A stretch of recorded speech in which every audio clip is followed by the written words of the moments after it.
પ્રધાનમંત્રી નરેન્દ્ર મોદીએ હુગલીમાં આયોજિત પશ્ચિમ બંગાળ દિવસના કાર્યક્રમમાં લીધો ભાગ. કૃષિ સહિતની વિવિધ વિકાસ પરિયોજનાઓનો કરાવ્યો શુભારંભ. પીએમ કિસાન સન્માન નિધિ યોજનાનો 23મો હપ્તો પણ કર્યો જાહેર. દેશના 9.4 કરોડથી વધુ ખેડૂતોને રૂપિયા 18,880 કરોડથી વધુ રકમની ચૂકવણી. ગુજરાતમાં પીએમ કિસાન સન્માન નિધિ યોજના અંતર્ગત 23મા હપ્તાની જાહેરાતનો રાજ્યકક્ષાનો કાર્યક્રમ મુખ્યમંત્રીની ઉપસ્થિતિમાં ગાંધીનગર ખાતે યોજાયો. 51.28 લાખ ખેડૂત પરિવારોને ચૂકવાઈ રૂપિયા 1,025 કરોડની સહાય.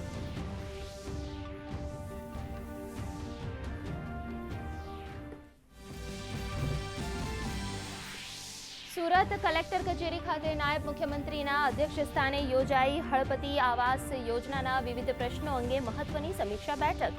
પ્રોપર્ટી કાર્ડ અને વારસાઈના પ્રશ્નો વહેલી તકે ઉકેલી હળપતિ અને આદિવાસી સમાજને સ્વામિત્વ યોજનાનો લાભ આપવા અધિકારીઓને નાયબ મુખ્યમંત્રીની તાકીદ. નાયબ મુખ્યમંત્રીના નેતૃત્વ હેઠળ જાહેર પરિવહન વ્યવસ્થામાં નોંધપાત્ર પરિવર્તન. જીએસઆરટીસીની 8,000થી વધુ બસોમાં અમલી ક્યુઆર કોડ આધારિત ફીડબેક સિસ્ટમને મુસાફરોએ આપ્યો ઉત્તમ પ્રતિસાદ. 4.7 સ્ટાર સુધી પહોંચ્યું સરેરાશ રેટિંગ.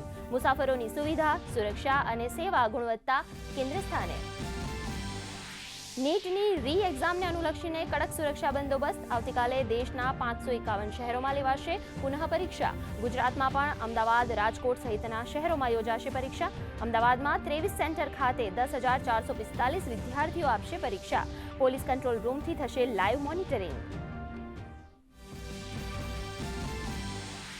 ડોલ્ફિનના સંરક્ષણ સંવર્ધનમાં રાજ્યનું મહત્વનું યોગદાન. રાજ્યના સમુદ્ર કિનારામાં 680થી વધુ ડોલ્ફિનની હાજરી. પર્યાવરણ મંત્રી અર્જુન મોઢવાડિયાએ કહ્યું, શિવરાજપુર અને પોશિત્રાનો દરિયા કિનારો ડોલ્ફિન માટે બેસ્ટ સ્પોટ. તો કચ્છના અખાતમાં આવેલો દેશનો પ્રથમ દરિયાઈ રાષ્ટ્રીય ઉદ્યાન ડોલ્ફિનનું મુખ્ય ઘર. સાયક્લોનિક સર્ક્યુલેશન અને તેલંગાણા તરફથી બનેલા ટ્રફની અસરને કારણે આગામી 7 દિવસ દરમિયાન રાજ્યના વિવિધ વિસ્તારોમાં છૂટાછવાયા વરસાદની શક્યતા. દક્ષિણ અને મધ્ય ગુજરાતના કેટલાક વિસ્તારોમાં વરસાદની હવામાન વિભાગની આગાહી. ઉકળાટ અને બફારો યથાવત.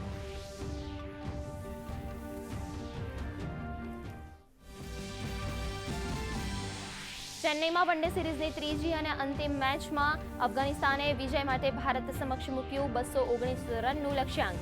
અફઘાનિસ્તાન 218 રને આઉટ. પ્રસિદ્ધ કૃષ્ણાએ ઝડપી 5 વિકેટ. વિજય લક્ષ્યાંકનો પીછો કરતા ભારતે 15 ઓવરમાં નોંધાવ્યા વિના વિકેટે 117 રન.